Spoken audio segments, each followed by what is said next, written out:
with an amazing AEW Dynamite in the books. There's so much that happened. You saw old wars come to an end, and you saw new ones start to begin.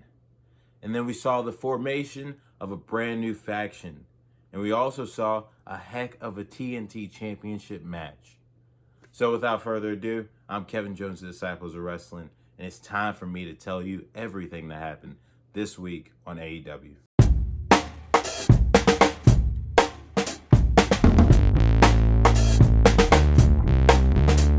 So starting the show is actually what I believe the best match of the entire show of Dynamite, which is Rey Fenix versus Matt Jackson.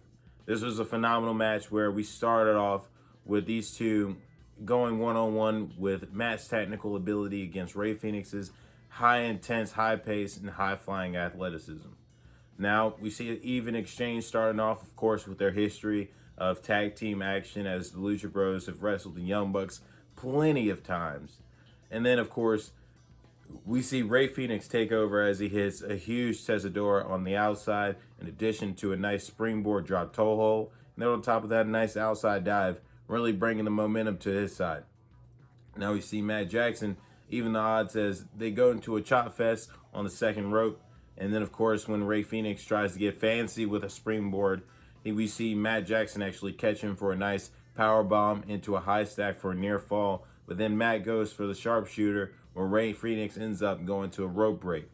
Now we see Rey Fenix start to get back into it, as we see him go for a nice springboard roundhouse into a missile drop kick, and then into a cutter for another near fall. Now we actually see a huge Canadian destroyer as Matt Jackson dives into the ring onto Rey. Then as Rey rolls out of the ring, we see him go for another Canadian destroyer on the outside. Now this leaves Rey Fenix flat on the floor outside, and he doesn't get up until the count of 9, to where he dives into the ring. All to the help, of course, of Pac slapping down the floor, yelling at him to get up. Now we see Matt Jackson go for a phenomenal elbow drop, but this goes into another near fall, and then we actually see him go for another sharpshooter into another rope break. Rey Fenix is really not giving up in this match. Then we can see Rey Fenix go for a drop kick on the mat, but instead he hits his brother Nick Jackson, who's on the outside. Now when Pac goes to, apparently it looks like he's going to go check up on Nick, but Matt doesn't want to play any odds as he goes outside the ring and hits Pac with a super kick.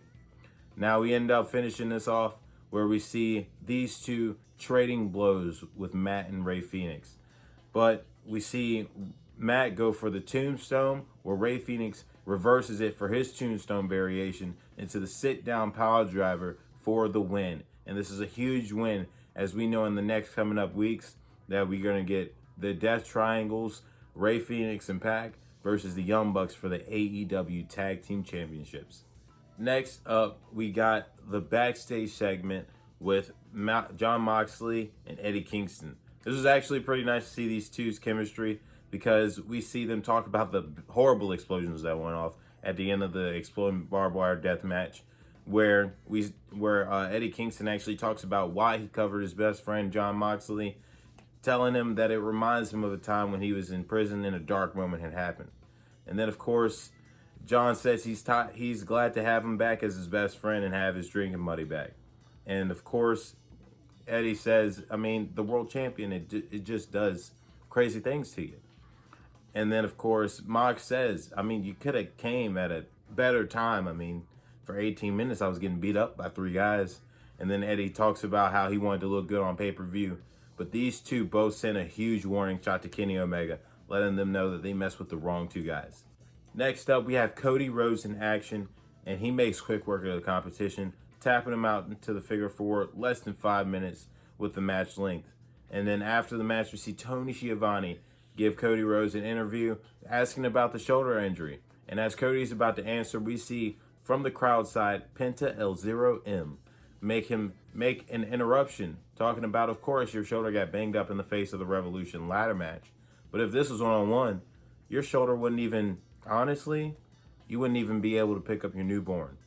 And even to add insult to injury, he said, if you're the Prince of Pro Wrestling, then I got to be the Lord of Lucha Libre. And as he says, this is a huge jab to Cody, And Cody gets upset, and he goes into the crowd side area, and we see a nice pull-away brawl. And later on in the show, we find out that next week, we will be getting Cody Rhodes versus Penta El Zero M. Next up, we got an interview from Sting. You know, usually, if you've been keeping up with this, these things don't go well for Sting. We see Tony start off asking questions, and then someone interrupts, and no different. Tony asks Sting about the match, and of course, Sting promotes Darby Allin to a T. He says it was phenomenal to work with Darby and to be alongside, and he has mad respect for a TNT champion that doesn't mind putting his body on the line and how that makes him more dangerous than anyone else on the roster. He also talked about how with their cohesive unit and their teamwork ability, how they were able to secure the victory and how Stinger was able to pick up the pinfall for his team. Now, as he's talking about this, we see Lance Archer and Jake the Snake Roberts. Lance Archer's talking about how people just keep stealing his time. And he's tired of old men just continuously, just the old and washed up, continuously taking up the time for AEW. And of course, as Tony reminds Lance, bro, you ain't even got TV time tonight. Lance sends a warning shot to Sting and says, next time you get in my way, you ain't making it. Next match of the night is the AEW Dynamite debut of Ethan Page as he goes up against the Nightmare Family's Lee Johnson, accompanied by QT Marshall. And as this is going on, we see Ethan Page really controlling the whole entire match for the most part.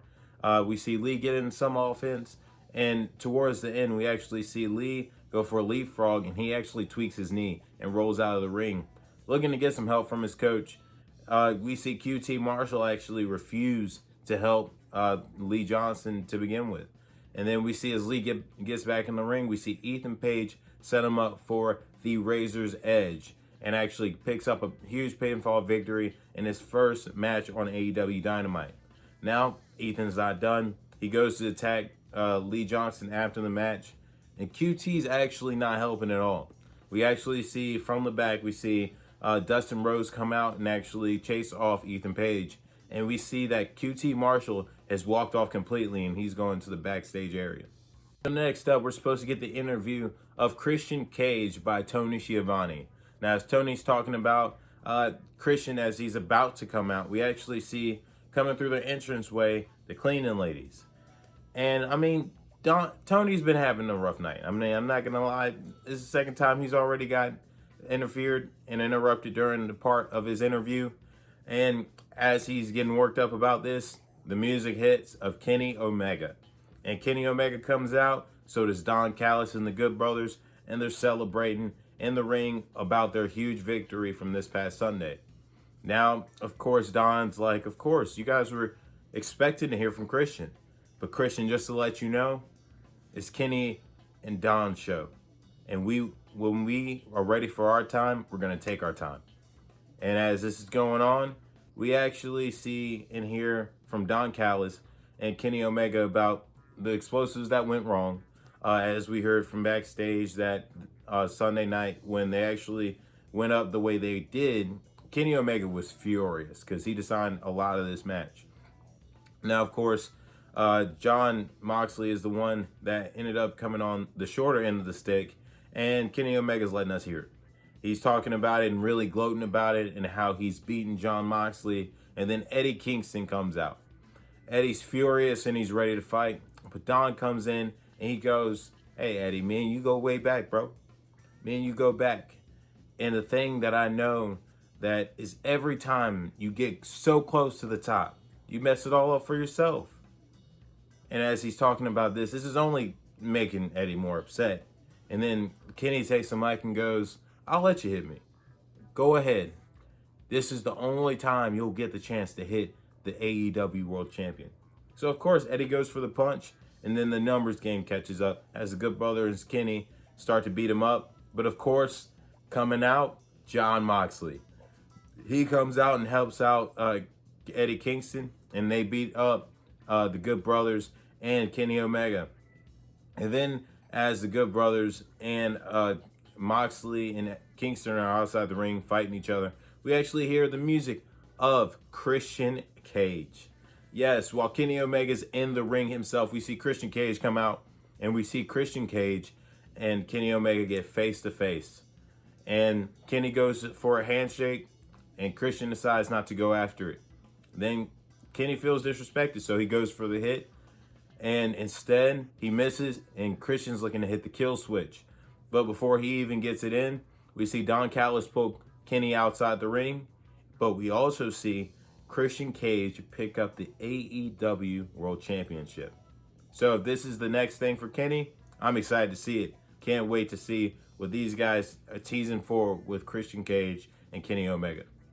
Our next match is the 6-woman tag match, where we see Britt Baker, Nyla Rose, and Maka Ito versus Ryo Mizunami, Hikaru Shida, and Thunder Rosa. So, as the entrances are going on, we see Maka Ito come out and, of course, sing her theme song, which is pretty cool. I like it. And as she's singing her theme song, we actually see Hikaru Shida, Ryo, and Thunder Rosa come out, and they start to brawl with Britt Baker, Nyla Rose, and Reba. And as this is going on, of course, Maka Ito, she's still doing her song, you know what I'm saying? Got in her headset, and she's still singing her song. And as soon as she gets finished doing her performance, Hikaru Shida gets up there, and then Maka Ito ain't having it. So she uses the microphone that she was using, and she attacks Hikaru Shida. And as we start to set up this match, we actually get Hikaru Shida and Maka Ito starting off. Now, for the most part, this was even. And we see once Nyla Rose and Thunder Rosa are in, we see Vicky Guerrero distract Thunder Rosa, giving Nyla Rose and her team the advantage. Now, what we see is we see Thunder Rosa hit the Cazadora on Nyla Rose to stun her, where Nyla tags in Britt Baker. But Thunder Rosa ends up tagging in Ryo Mizunami. And then we see this thing start to break down a little bit. We end up seeing a nice tag in where we get Thunder Rosa hitting a big splash on Britt Baker in the corner. Then we get a high knee from Hikaru Shida. And then she positions Britt Baker as once Shida hits the snap suplex on Ryo Mizunami, her feet will be attacking Britt Baker's midsection. So as this is going on, we actually see this thing start to break down once again as Maka Ito gets involved. And of course, everyone gets involved and bodies start flying. But we also see a nice spot with Thunder Rosa hitting the Cancun Tornado onto the outside on top of everybody. And now Thunder Rosa and Maka Ito are legal. We see these two trade blows. We actually see Vicky Guerrero and Reba get up top on the apron to try to distract Rosa.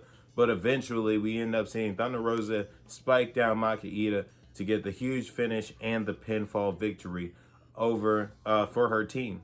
After the match, we actually see Britt Baker take Reba's crutch and actually attacks Thunder Rosa and then locks in the lockjaw, while Reba and Nyla Rose are holding down the rest of the females.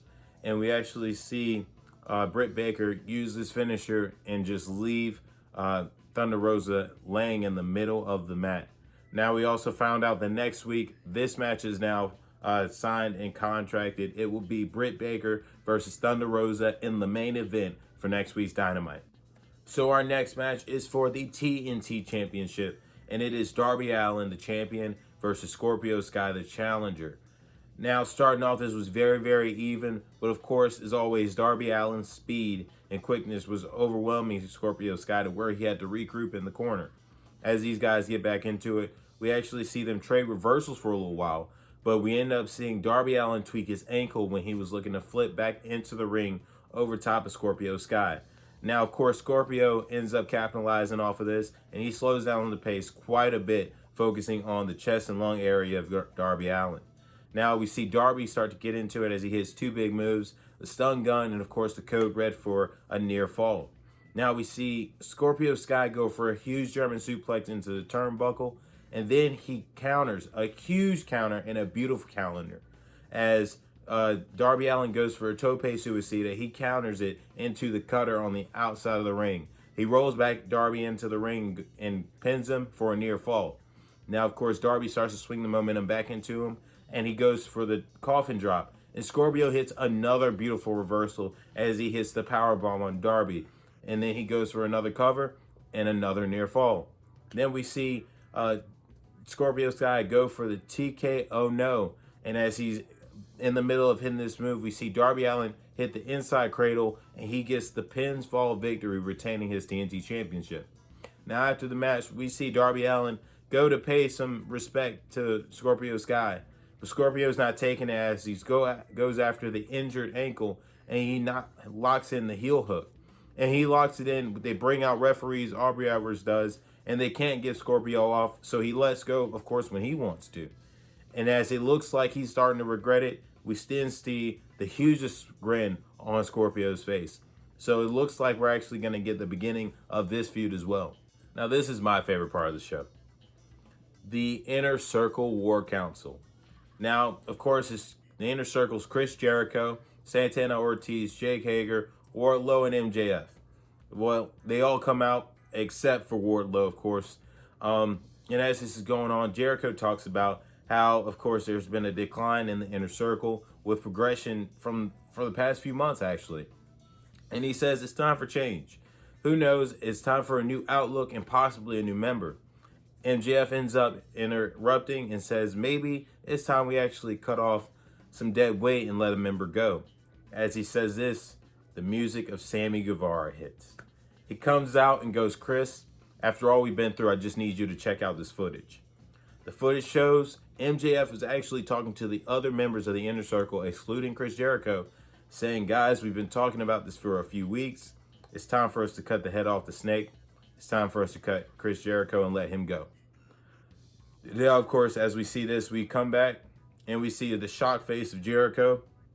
And MJF says, go after him, guys. As they're going after Chris Jericho, or it looks like they're going after Jericho, we see the Inner Circle unified. Yes, including Sammy Guevara. And Chris was like, bro, you thought we don't talk to each other? Come on, bro. So he pushes MJF down and was like, we've been waiting for you to slip. It's time for you to get out of the Inner Circle. And as the man that puts you in, I'm going to be the man that takes you out. And MJF goes, wait. I wasn't trying to start to take over your group because I've been creating my own. The lights go off. And then when the lights come back on, we see Wardlow, FTR, Tully Blanchard, and Shawn Spears. They dismantle the Inner Circle as Dax Harwood has the little bit of the bubbly and shatters it over Jake Hager's skull. And we see Wardlow just own Chris Jericho. And of course, we see FTR handcuff Santana and Ortiz, and they set up for the triple pile driver with Tully Blanchard. And then MJF gets them to bring up Chris Jericho, and he hits him with the Dynamite down in the ring, cutting him open and using Floyd to also take him out. Now he tells the boys, pick him up. And they carry him all the way to the stage area. And we see Wardlow hit a huge power bomb on Chris Jericho, taking him off the stage area onto the table side. And we see this new united front stand tall as we go off the air with MJF's music hitting. Now, ladies and gents, a lot of things happened on this week's Dynamite. A lot of good things. It was definitely a lot to process at first. But now looking back after it, after really letting it simmer for a little over 24 hours, this was amazing. This was beautiful to see. I'm so happy to see what this is going on. Can't wait to hear from MJF in this new faction. I can't wait to see next week's St. Patrick's Day Bash. This is going to be huge. I'm so glad to be here to even watch all this happen. But, of course, if you guys haven't yet, check out Jordan's NXT recap. It is amazing. A lot of things also happened on NXT last night. And also, if you haven't yet, definitely check out the Raw recap in our Power Rankings and DW Top 5. I'll be back with you guys for the SmackDown recap on Saturday. But until next time, I'm Kevin Jones, the Disciples of Wrestling, and that was wrestling.